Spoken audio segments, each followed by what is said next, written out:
don't have to eat like slaves anymore because we're not slaves. If you cannot control what you eat, then you cannot control what you feel. Eat your largest meals in the middle of the day, not the end of the day. What part the homeostasis plays, you're on your way to healing yourself.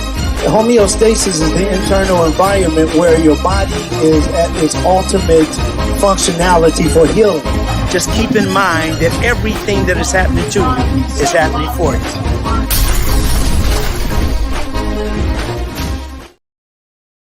Yes. Hello. Good morning, good afternoon, depending on where you are. Thank you all so much for joining us here in the Mind of Nature. Today's topic is busting food myths. So I'm really happy to have everyone here. For anyone that's joining us right now, thank you so much for joining us. We are streaming live on YouTube and on Instagram. Not sure what's going on with Facebook, but we are live on YouTube and on Instagram.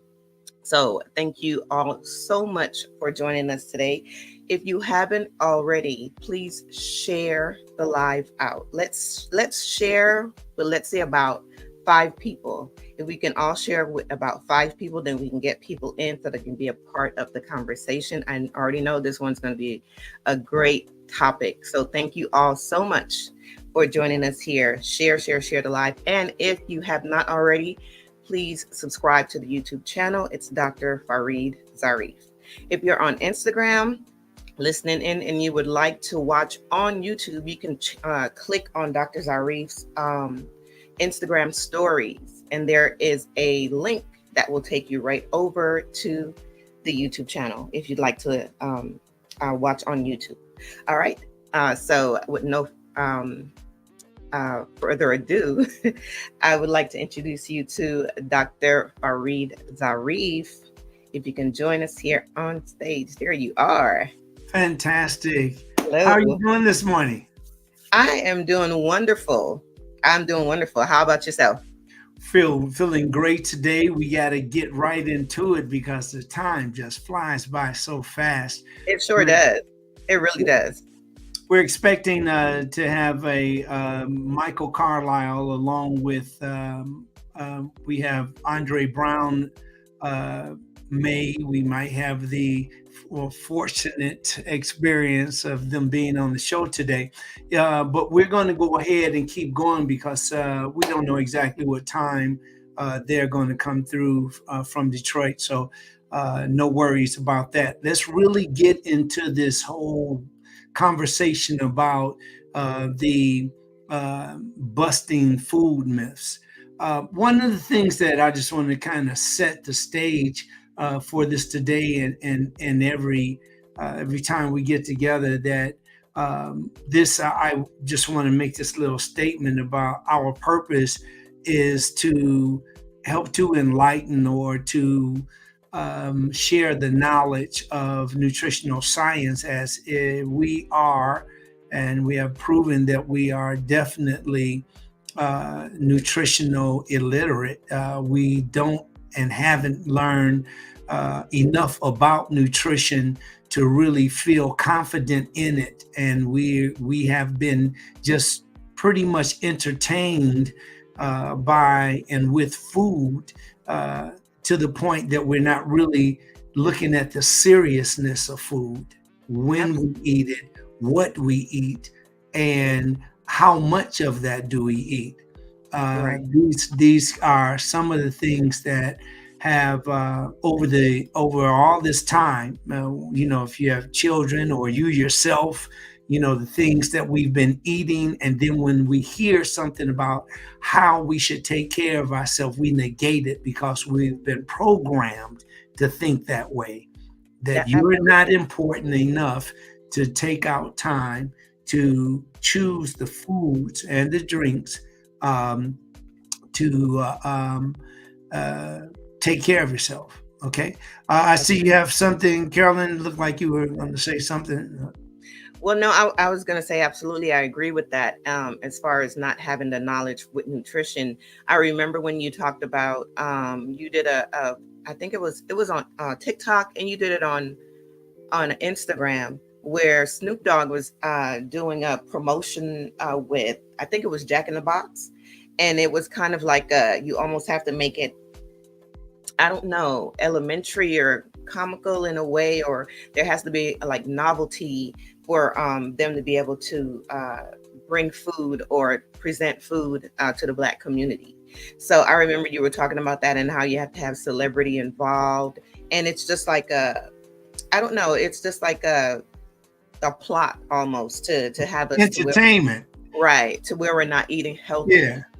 So yes, I absolutely agree with that. Yeah, if you're talking about entertainment and food, you can't even, we wouldn't even have enough room on this bad boy. It's like, wow, we just ran out of room. But Right. like when it comes to take care of yourself, just like you'll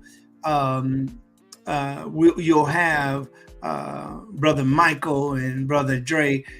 When they come on here, they'll be talking. These are men that we grew up together, we still work together. Our bond is so tight. All of these years, we've been talking about this, and some of the stuff that we're talking about today. When they were young, I was talking about that in class. Wow. We talk about like the white bread and stuff. We've been hip to that stuff. Mm-hmm. The white milk and it's not. White ain't got nothing. I'm just saying that so that we'll be able to identify with what I'm talking about. Like instead of the wheat bread used to be, that's old people bread. Mm-hmm. It's that kind of thing. And it's like, I ain't no old people bread, and it's like, and the truth is that brown whole wheat just so happened to be brown. So it became old and outdated and so forth. And then all the other distractions, like white people eat the same thing that Black folks eat, food, period. We have some different things that maybe like culturally are different, but then we got distracted with that. That ain't got a doggone thing to do with, eating healthy. That's a choice. Right. So now today we're finding out more. We're getting smarter. We're making better decisions about our health. And I'm so glad to bring these two gentlemen up. If you would bring them on up, Carolyn. And how you doing, brothers? Good afternoon. All right. What's up, all right. Thank you. So, whoa, Michael, don't hurt him. Got the T on. Yeah, baby, that's what I'm talking about. I was like, what? Yeah, Mike got it. He's swinging it, boy. That's it right there, boy. Yeah, that's our shirt. Mike, man, you the best. It's good to see you, Dre. What's going on, brother? How you doing? Oh, everything is going well. Very well. Very fantastic. Well, one of the things that we want to talk about, Michael and I, and along with some when we had a group, I think you were on that show too, Dre, when we were talking about that we're connected in more ways than just physicality. There's more things that we don't see than we do see. And we're talking about the vibrations. We're talking about energy.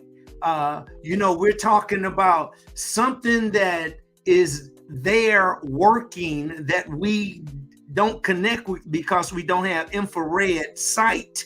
And these things exist. So now we're getting more into it. I love it that we're thinking with expanded thought. And I'm going to go ahead. I'm going to go off here so that you all can go ahead and share. Michael, if you want to start it off about, and this everybody is important, because when we find out how we're connected and how important we are to each other, because at the bottom of the end of the day, it is like our relationships are more important than anything else. The connections that we make in this life are more important than anything else, because we don't own the land, we don't own the home. We got those things, but that's something that is just perishable. But one thing that we have made, and one thing that we own in ourselves, and that's very personal to ourselves, are the connections that we make with others. And I am so blessed that we've made a connection all of these years. All of it. Yeah. It's a beautiful thing, man. We just see each other from, children to now reporting the grade, baby. That's cool. Well, some of us haven't. Yeah. That's all right. You have it if you're lucky. You have it. So you guys go right ahead and let's hear about. I'll stay here with you, Michael, just to get it started off. What is it, Michael, that we should be aware of, and what could actually help us to understand more about being close, or what makes a big difference in our lives through this energy, this vibe that we're talking about?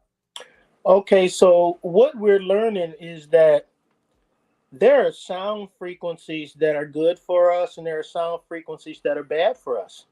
I mean, I've talked to some musicians, and they say, this sound frequency sound better than this sound frequency, and I tell them, I say, it's not about the sound. It's about what's good for you and what's not good for you. It's like the difference between donuts and broccoli. Which one is better for you? And what we're learning is, like I said, some sound frequencies are good, some are bad. There are sound frequencies that can actually kill you if you listen to them for too long. What we've learned is like if you mix a 741 hertz and a 528 hertz together, and you listen to that for too long, that sound can kill you. They call it the devil's frequency. But the individual frequencies can be good for you. Okay, a 528 by itself is actually good for you. It's good for your heart. Yeah. A 741 is good for you by itself. But don't mix the two. And this all started when Andre, your phone. This all started when I was having trouble. Put that on silent. It all started when I was having trouble with my knee. I had twisted my knee and it just refused to heal. It went on for almost 2 years. And I knew about some sound frequencies being better for us. I had already tuned all of my instruments in my studio to 432. I had went away from the world standard because I had heard some scientists saying that we should not be tuning our instruments to that frequency, that it's in direct conflict with the vibrations of the earth and the vibrations of the universe. So I switched, and I thought about that, and I'd found that the frequency 147 hertz is actually helps relieve pain. So just as an experiment, I was lying in bed and I found an app with different frequencies on it on my phone, and I put a 147 frequency on there and put my headphones on my knee just as an experiment.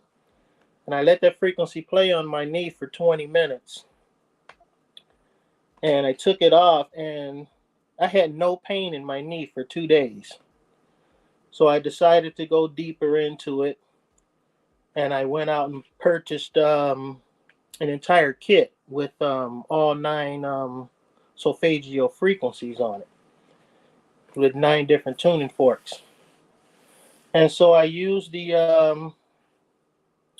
147 on my knee every day for 2 weeks. And then I switched and I used the, actually I was using them both at the same time. I used the 285 on my knee too. and got the 285 restores tissue damage. So I used both of those on my knee and for 2 weeks, and I haven't had any pain, any trouble with my knee since. Now we have to really know about those in particular, right, Michael? Because you were just saying that some can be detrimental. So it is right. How would we find that information? Oh, I read a book called "Tuning the Human Biofield" by Eileen McCormick. It's a really good book. This woman went in depth to study sound frequencies. And hang on, let me get the book. I'll show it to you real quick. While Michael is getting the book, Andre, would you share with us, like, what was your experience so far with the sound waves? Because weren't you injured? Right. I have really bad knees. The degenerate joint disease in my knees. Oh, degenerative. Right. And what happened was, Mike would say, "I'm gonna give you a tune-up. You should have pulled your chute out before you hit the ground." Being that I was airborne in the Army, he always teased me about that. So with my knees have been hurting me for years.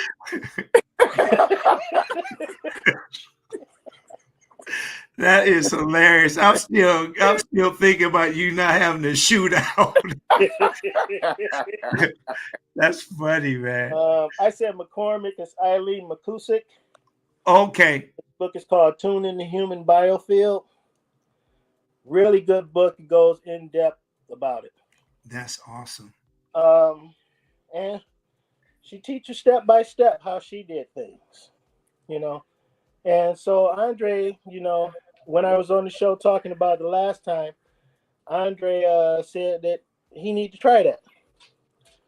So he came over the next day, and I used the 147 tuning fork, a weighted one, on his knee to show him what I did with mine. And I let him borrow this for 2 weeks. For 2 weeks, I did it just so he can do it to himself every day. Right. And I'll let him tell you about his experience. Right. I did it for 2 weeks, 2 to 3 times a day.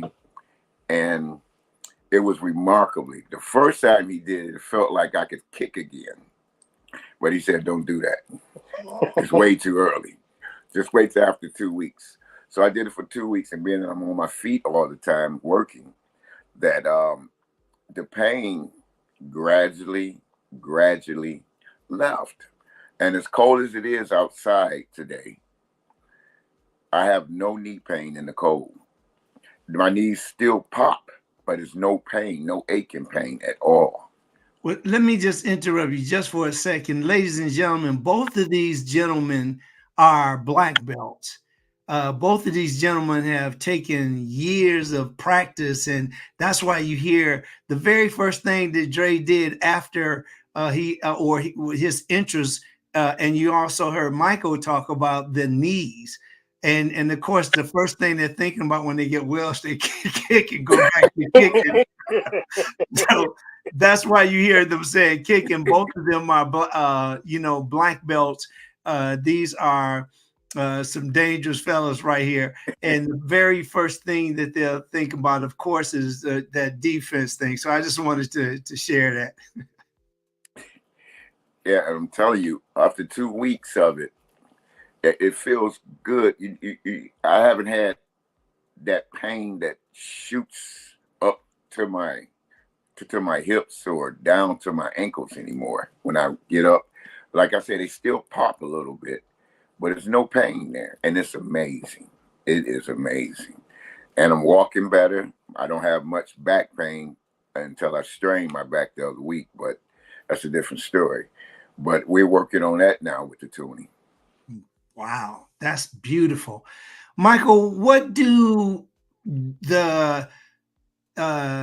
these vibrations, do you also find that they can be used with other forms of therapy, such as like color or aromatherapy, or have you? You can use it at the same time with other therapies.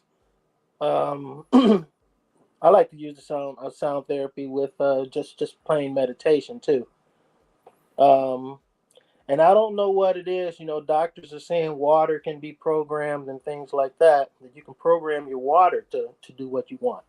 That water has memory. Yeah. And I've always been able to go deeper into meditation when I was sitting in water in the bathtub. Yeah. I never knew why that was. And I always felt closer to God when I was in or around water.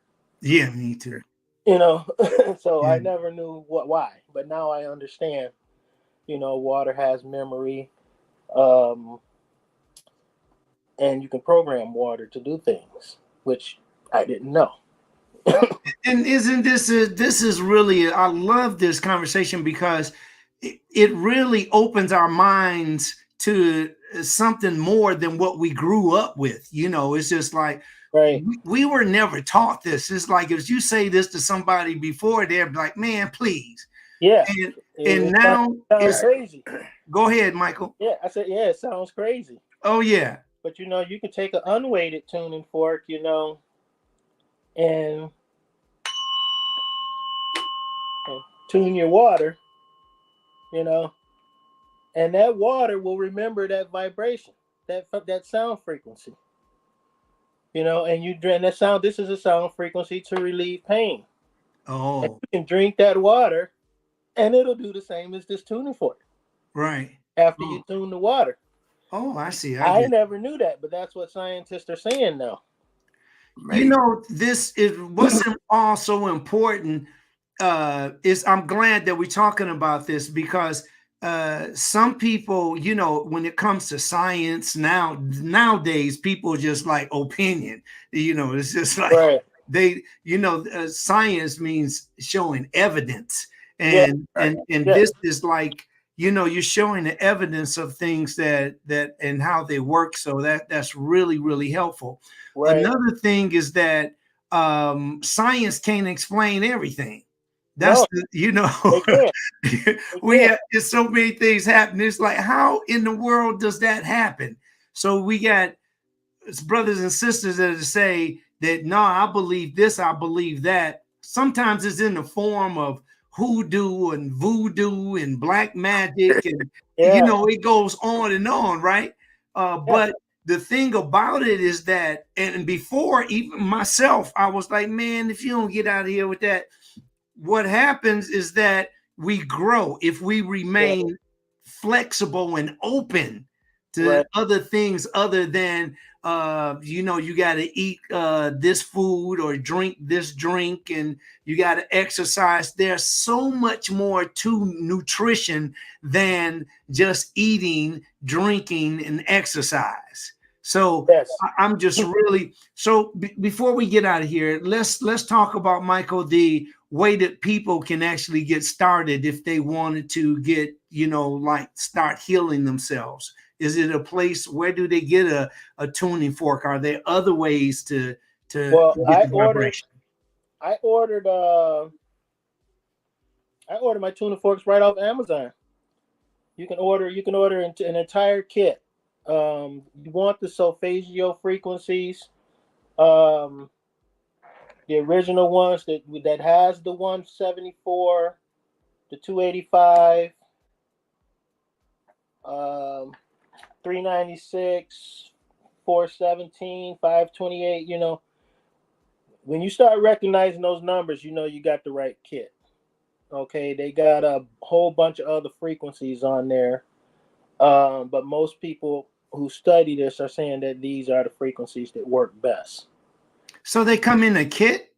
Yes. Yes. You can buy individual forks, but I decided to buy all 9 frequencies that comes in a kit. Whoa. Okay. Well, okay. Okay. And I bought 2 kits. I bought the kit of the unweighted and the kit of the weighted.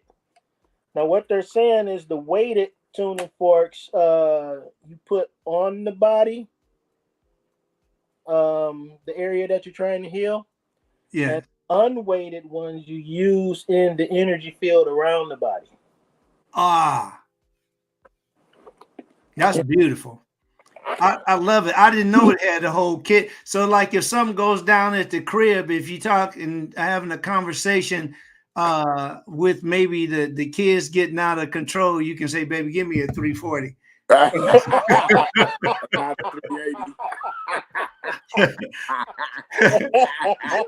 So okay, yeah, I think you start this. So this is gonna be big.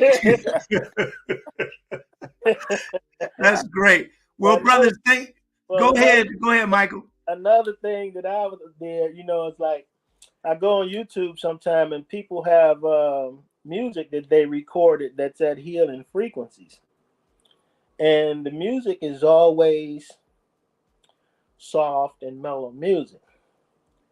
So I said, well, why can't we have just regular blues, regular jazz, dance music that's tuned to healing frequencies? And people are starting to do that. There's rappers out there now that's tuning their music to healing frequencies. There's jazz musicians that are tuning their music to healing frequencies. I can hear it now, man. It'll be a jam if you have a song called Tune That Twerk. But Joe, baby, give me a 440. but you actually can, though. Man, You can tune any music to a healing frequency. that is beautiful. Now, if a person is like maybe severely, to what degree does the tuning help you with it? Does it have to be something that, is it anything out of its reach? Well, we don't have the tools to get to certain frequencies right now, but people with a lot of money do. Like they say, scientists have figured out that frequencies between 100,000 hertz and 300,000 hertz cures cancer. Okay, Wow. actually kills cancer cells. Now they say that the 432, both the 432 and the 528, repairs DNA. So it can get deep, and you can heal just about anything with it. Wow. If you got big money tools. Yeah, you got have enough money to buy it. Did you find that does the price change for certain frequencies or? Not the frequencies that are within human hearing. Okay. Oh, It's pretty inexpensive. that's funny because like if you can't hear it, how can we tell the difference between it's not working or? That's why I said you have to have expensive tools. I got you. But we can do a lot with the tools that are within the range of human hearing. Right. And like those of us who play keyboards, we can go into the master tuning, change the master tuning to 432, and we got all kinds of frequencies all the way across the keyboard that we can use. That's cool. Okay. So you can actually connect it with other devices. Well, you can tune your instrument to those frequencies. Any instrument that can be tuned to a healing frequency. Excellent. Wow. Man, that's cool. So it's time to go to the studio, I think, and yes. I could see the first video. I want to do a whole album with nothing but tuning frequencies on it. Oh, that's with beautiful. nothing but healing frequencies. And it does work. It works. I've been listening to 285. Yeah, he's doing 285 now. I've been doing get rid of that popping in his knee. I've been listening to that for about a week now. Well, it's been a week today. Andre, when I first saw you, I said, yeah, he looked like about a 285. I'm just playing. Man, yeah, y'all guys, man, I'm so glad that y'all came, man. It's just so beautiful.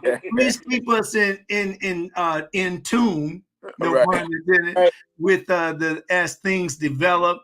And how can people get in contact with you, Michael, if they want to know more about these tuning forks? My email is mcarlis@earthlink.net, which I'll put that in chat right now. Okay. Okay. So we're going to get where you can contact Michael. And this is Michael Carlisle and the wonderful Andre Brown doing some really, we're, getting ahead of stuff. Everybody's talking about artificial intelligence. And, I think that's another, great discovery, but there's so many other things that's greater than ourselves extended, I would say. That's what we're learning now. So, I think we lost them. You want to come on up, Carolyn? All right. Well, that was fun. I think they'll probably come back. I don't know. He must hit. He'll find the right tune to come on back home. Let me stop playing. Let's get on. That was great information. I'm like here writing down, and there's a lot of numbers and everything else, but it was great. That was great information to hear. Oh, thank you. I want to say hello to Sky Aim Productions, and we also want to say hello to Speed Sports Coach and Jadwa 330 over here on Instagram. Let's also reach out to. You want to do the shout outs for YouTube and Facebook? Absolutely. On YouTube, hello, and shouting out Shirley Gentle. Hey, Shirley. Hey, Shirley. And we saw, here with us, Michael Carlisle and Andre Brown. Again, thank you both so much for joining us. And hello, Daphne Smith. Hi, Mom. Love you. She says, good morning, Dr. Farid Zarish, but she says nothing to me. Hey, Mom, what about me? Hey. How you doing, Miss Gentle? In the house. And you remind me of your dad. Remember saying, hey, right. See where I get it from, right? Yeah. And they've really got the fortunate to have such wonderful parents. Oh man, absolutely. Most beautiful people on the planet. I want to also. I didn't want to leave her out. Denise Kane, wonderful subject matter. She mentioned. All right. Beautiful.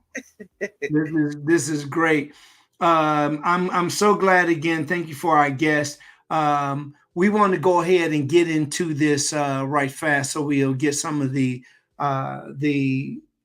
things that we want to talk about today are those things that we've been talking about for years, but we want to get a different viewpoint on these things. Let's start off with, food can be a topic that's serious contention today, and everyone seems to have an opinion on what should or what shouldn't be eaten. But people have various reasons for eating or not, certain foods, that is, and oftentimes they fall victim to food myths that have been perpetuated over time, like old wise tales.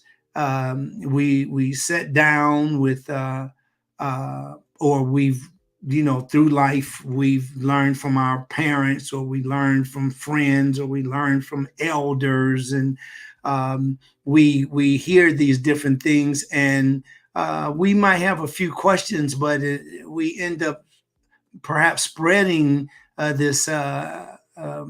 these remarks before we really look into them. And as I was saying earlier, when it comes to science, it's about those things that have been shown through evidence.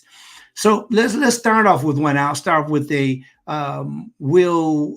consuming vitamin C. So I'm going to put this up for you right fast. If we can get here, this is the question that some people constantly ask. And taking the question is, will consuming enough vitamin C prevent colds? Well, taking vitamin C supplement is unlikely to prevent a cold, and that's because the properties don't address a cold in that way.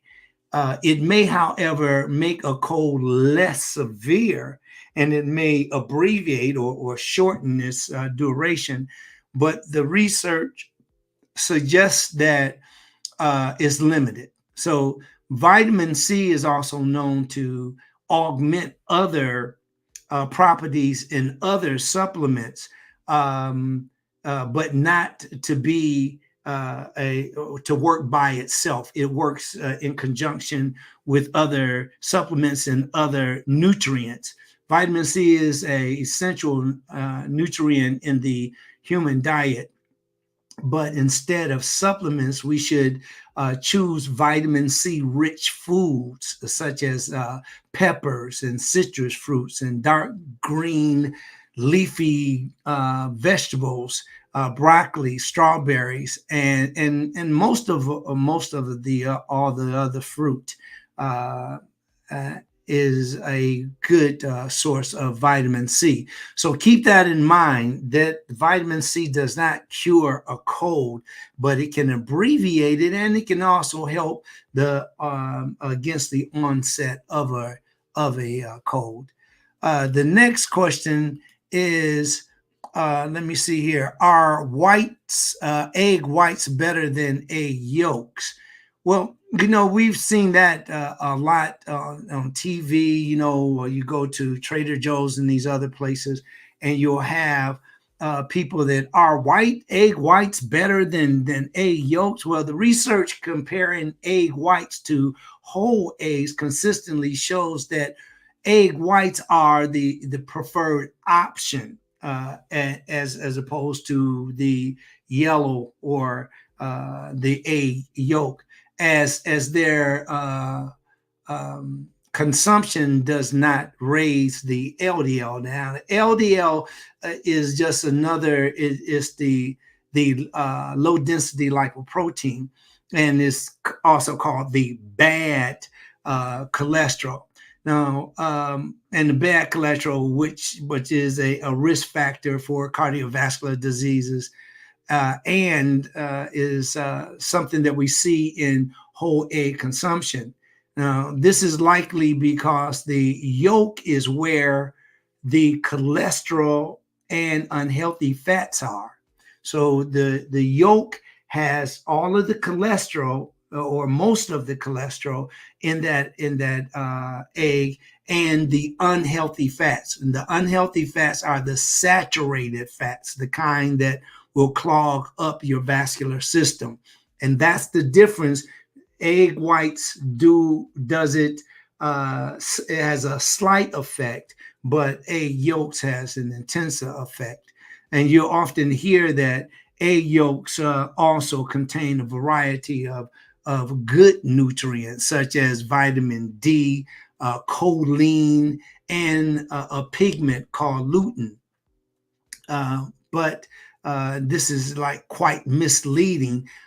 These nutrients are present in egg yolks, but in extremely small amounts. So like the albumin or the egg whites have some parts of the egg yolk in it, but to a lesser degree, smaller doses. And these nutrients are present in the egg yolk, and the egg yolk, if you're eating large amounts, this is when you have these are the cons. The cons in eating the egg yolks far outweigh the exaggerated pros. So when people are talking about, oh no, just eat, they'll eat as many egg whites as you want to. But again, eating extreme can cause severe problems with your health.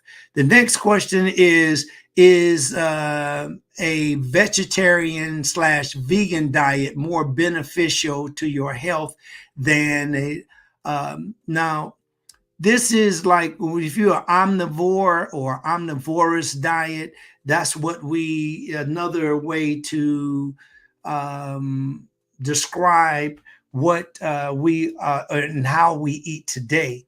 And that's the standard American diet. Large population-based studies consistently show that those eating vegetarian or vegan, they tend to be healthier than eating an omnivorous diet. And that's just fact. When you look at those people that are vegan or those people that are vegetarian versus those people that eat whatever and don't have these boundaries in their eating, then they tend to have tend to be less healthier than a vegetarian or a vegan. They tend to have lower rates of heart disease, cancer, type 2 diabetes, and also they tend to be leaner. People that are vegetarians. Now, there are people that are heavy that are vegetarians, and that's usually because they just started off and they're eating a lot of sweets and they're not used to it. But there's hardly ever a person that was lean and started to be a vegetarian, and then that is rare to see someone that has gained a lot of weight from a vegetarian or vegan, unless again they're just overdoing it. There is a growing consensus among the health professionals and health organizations that we should all aim to adopt more of the plant-based diet. So those of you that are eating plant-based, meaning that you are making your choices or deciding to eat those foods that are plant-based, that come from a plant source. You center your attention on whole grains and legumes, which are beans, the fruits, the vegetables, nuts, and seeds. And that's everything except I've mentioned, except before, besides the animal foods. Now, people do eat animal foods, but like myself, I'm against the eating sentient beings. I just not into it. A sentient being is a living animal that can feel pain. That's my choice. While limiting or avoiding animal products and processed foods or refined foods. Now, it's also worth pointing out that a healthy plant-based diet is the only diet proven to reverse heart disease, which is the leading cause of death in the United States and worldwide. Now, there are some ethical and environmental reasons to eat more plants and less animal products, but I tell people this all the time. The more whole, unprocessed, plant-based foods you include in your diet, the healthier you'll likely be. The closer you are to nature, the healthier you'll be. Let's take another one. And well, before we do that, why don't we bring Carolyn up so that we can do like a little break here. Earlier, we just had the wonderful Michael Carlisle and Andre Brown, and something as Michael was looking for something and pressing some buttons, we lost the connection. But anyway, we're back and we're talking about busting food myths. Carolyn. Yes, absolutely. Thank you. I'm sorry. I was just like listening to what you were saying, but I just want to just give a quick reset and say thank you to everyone that is joining us here today on the live stream. We are live streaming on YouTube and on Instagram. We are not on Facebook. Not exactly sure what was going on with that, but thank you all so much for joining us here on YouTube and also on Instagram. If you haven't already, please subscribe to the channel. Many ask, how can we help or how can we be of service in helping to get the word out? And that's how you can help and get the word out, by sharing and liking the video. So right now, or the live stream right now on YouTube, if you can just go to the thumbs up button and just hit thumbs up and let us know that, hey, I'm enjoying this. That's a way that YouTube says, let's send some more people over so they can be a part of the conversation. Remember, we do not want to keep Dr. Zarif a secret. We want to share him with others, because as you can see, there's a lot of great information that he has to share with others. All right. So thank you so much, Dr. Zarif. Back to you. Thank you so much, Carolyn. As always, beautiful. Let's go to the next question. The next question is, are there side effects to low carb and no carb diets? Whoa, that's a pretty good one. Let's see. When it comes to the low carbs or no carbs, is, we got to go back to our balance. And there are different types of carbs. You have those processed refined carbs like the spaghetti and noodles, penne, macaroni. And when they're white and they're not brown, well, that most likely they're not the ones that are healthier, because if they go through any type of bleaching or removing that brown that you see, just like in the different quercetin are in apples, and you have steel bean resveratrol that you find in grapes that are purple, and in eggplants and so forth. Well, when it comes to grain, brown is important.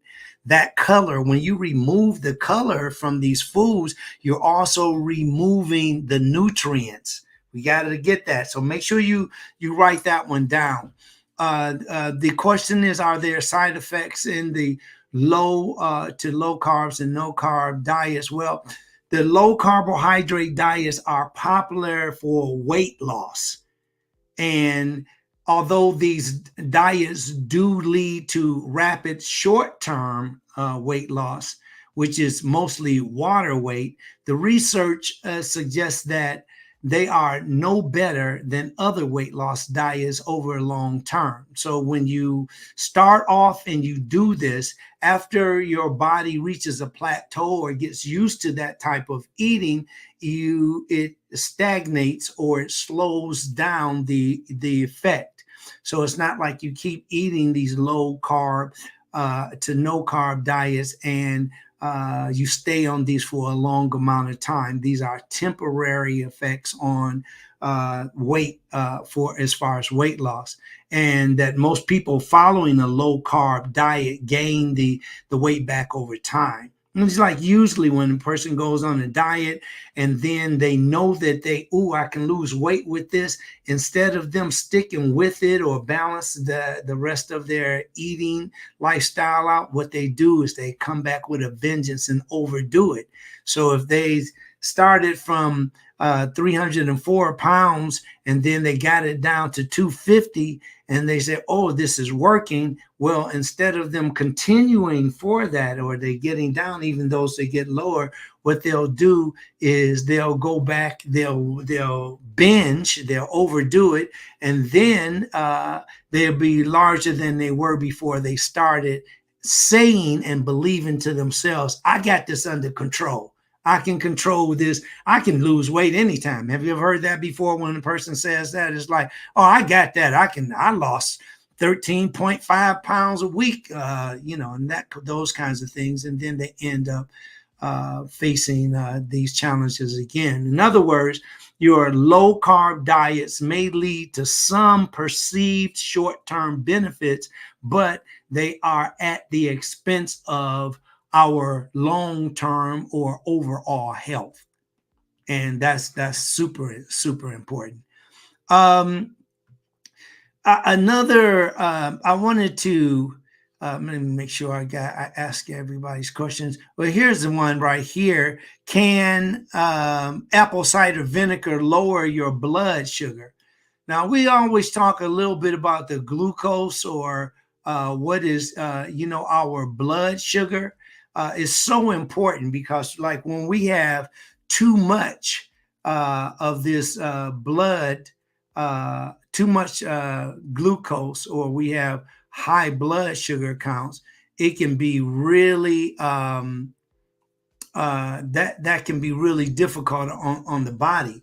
So let's talk about this vinegar, or apple cider vinegar. Apple cider vinegar, first of all, is not like the distilled vinegar. Distilled vinegar is acetic acid. So when whatever fermentates, whatever they're using, potatoes or whatever vegetable they're allowing to ferment to make the vinegar first, and then, or it can be a vegetable or fruit like apple cider, of course, originates from apples, right? And then you have other, so let's say another vinegar, it gets like, maybe like, let's get another fruit, like let's say pears, or let's say, another type of apple. And you get, once it's fermented, that distilled vinegar becomes acetic acid. Acetic acid is one of the best cleansers for cleaning your windows and the dirt around your tires and those kinds of things. It's not really the best thing to put in your body, especially in large amounts. But apple cider vinegar is tartaric acid versus the acetic acid. There's two different things. Tartaric acid is safer, and they're pretty much the same on the pH scale, because both of these are alkalinic, so they're base. And some people use the apple cider vinegar to help balance them out when they're most acidic, especially if they're taking buffer strips to find out where they are on the pH scale. But let's move back here on the healthy condiment, which we're talking about, and that's apple cider vinegar. The apple cider vinegar has recently gained a lot of momentum as a superfood. And that's because when people get excited and they're happy that they get they get results. Most of the health claims circulating the internet regarding the apple cider vinegar are totally unsubstantiated. Let's just use that. That's a nice way to say something else. However, there is some research that's suggesting that adding vinegar to a meal can help lower the postprandial blood sugar levels. And this could be any type of vinegar. However, as there doesn't appear to be any something special about the apple cider vinegar. It appears to react the same way.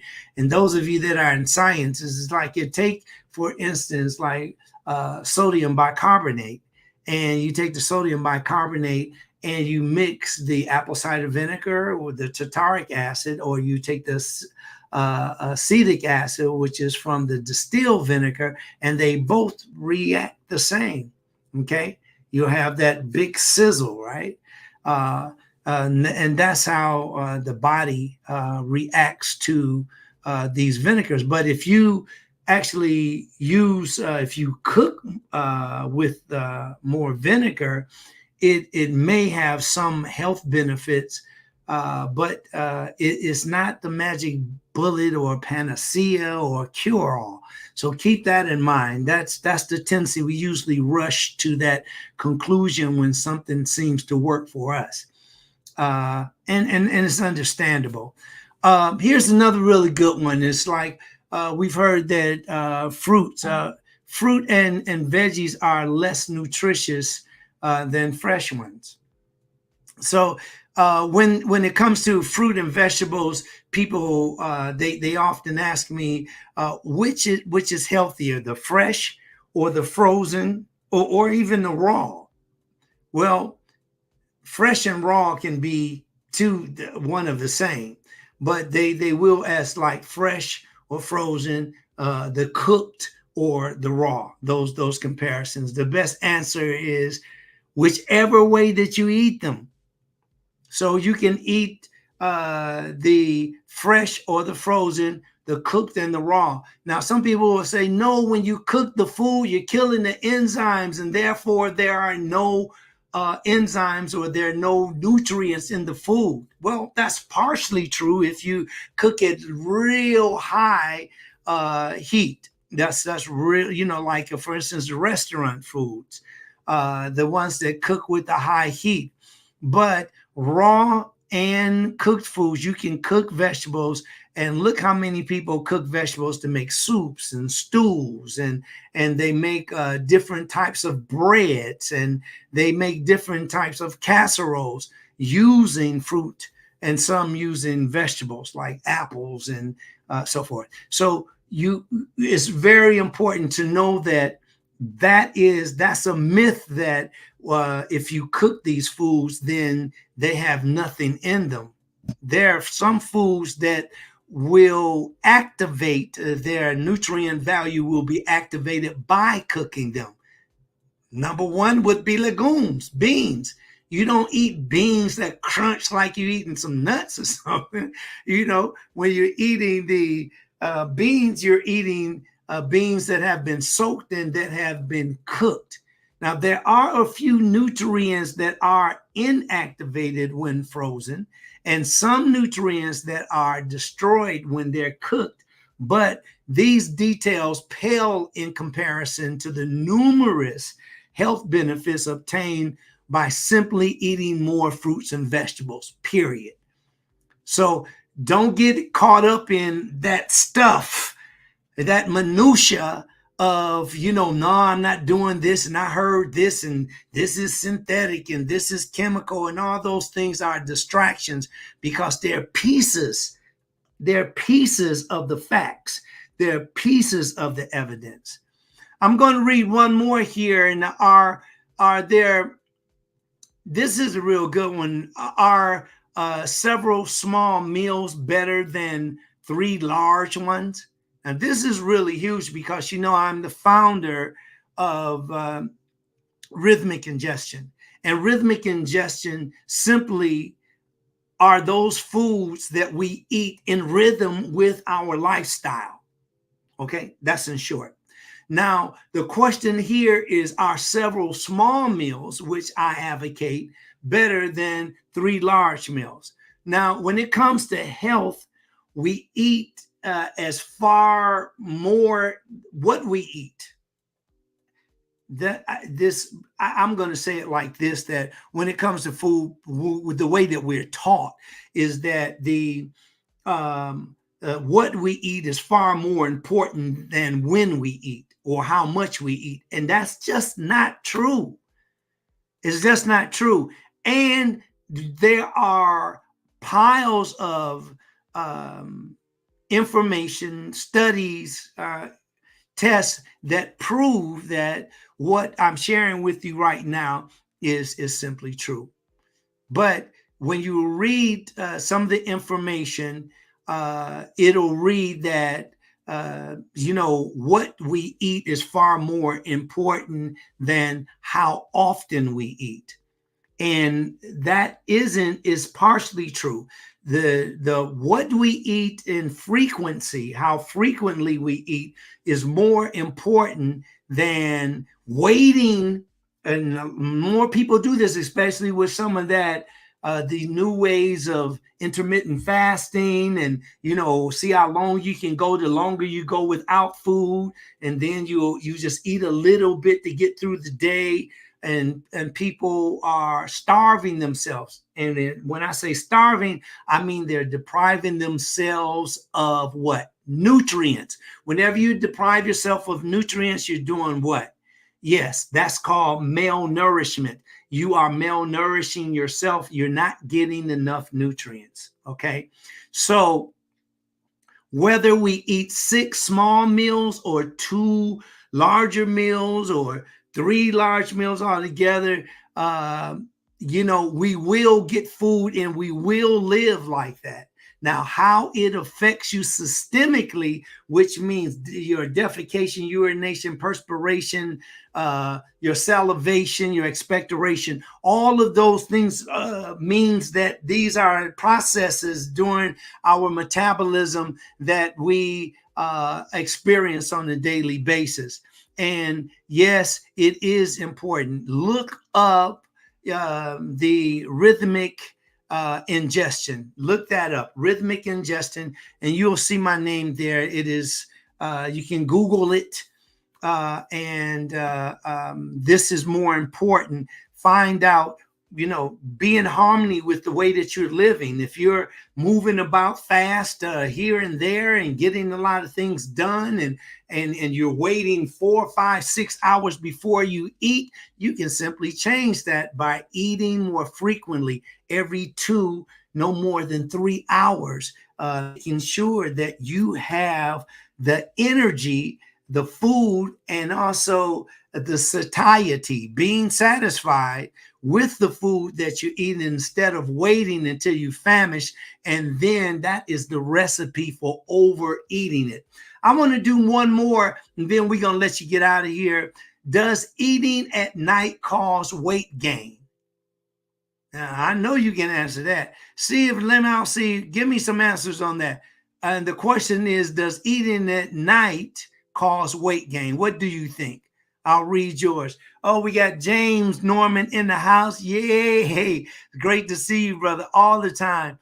And we have Yolanda Rogers is here with us. Thank you so much for being here, Yolanda. And Chinese is here in Duque. Thank you very much for being here. Really appreciate you being here. Let me know what you all think. What do you think about this? Does eating at night cause weight loss? Want to bring up Carolyn Gentle again. We're getting ready to close out, as we promised we'd let you be on your way, but let's get this before we go. What you think, Carolyn? You think does eating at night cause weight gain? I say yes, it does. I would say yes. And why?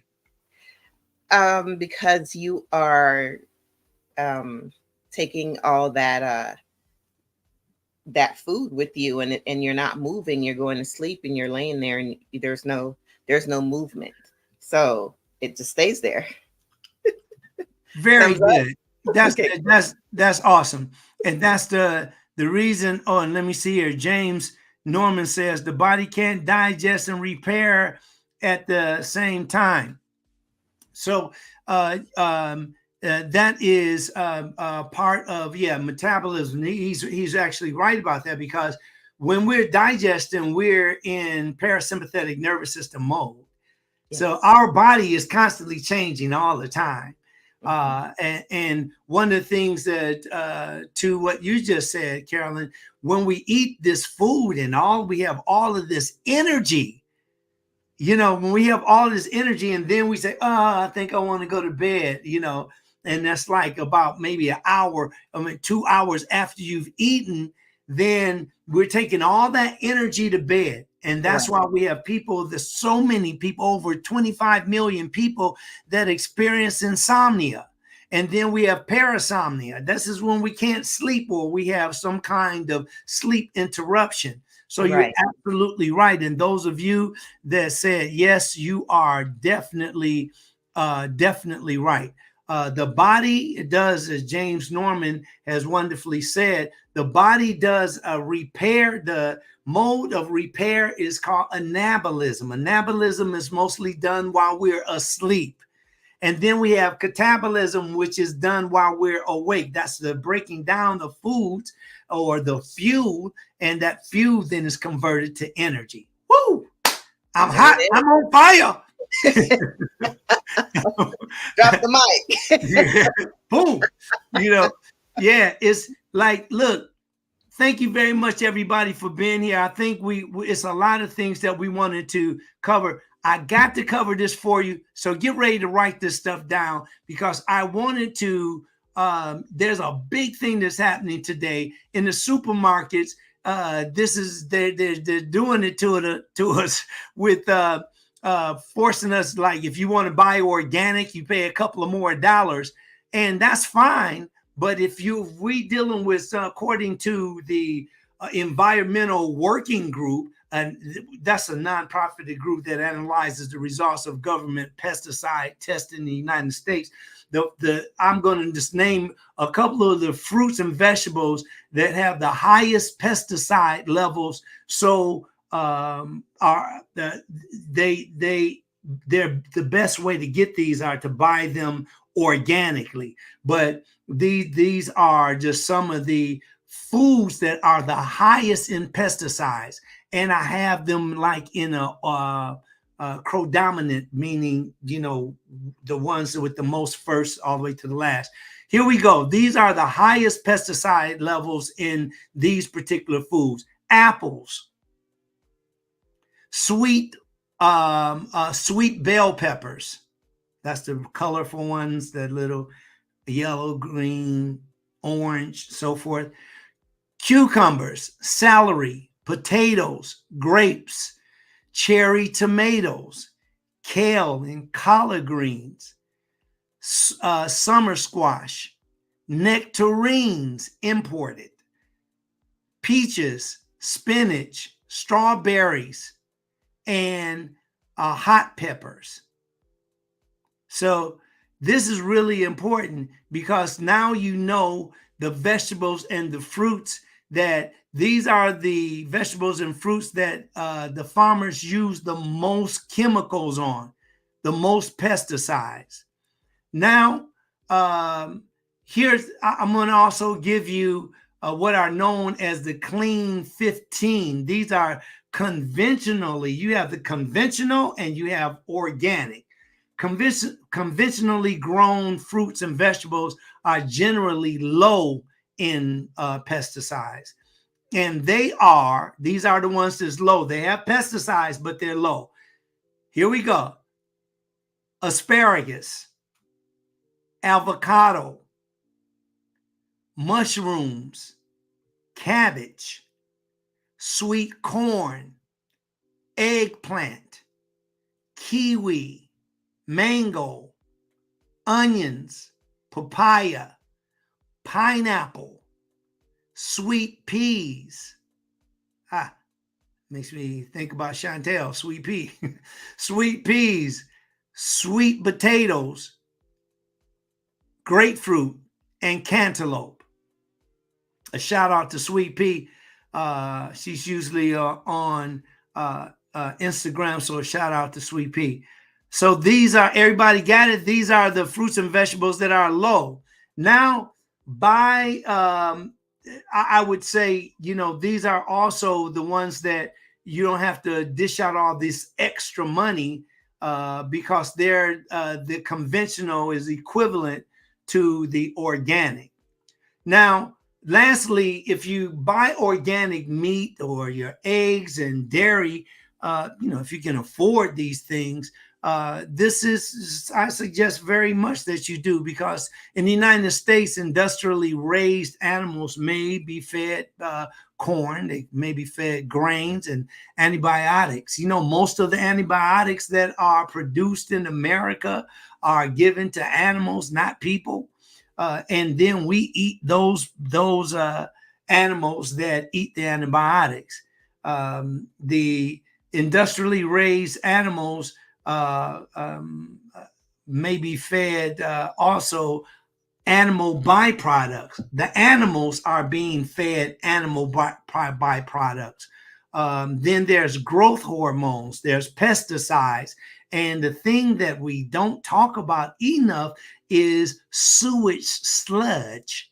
Now, it goes down in the sewage sludge, and that also becomes a part of that animal. Now, these practices have health consequences for both animals themselves and people consuming their meat, their eggs, and their milk.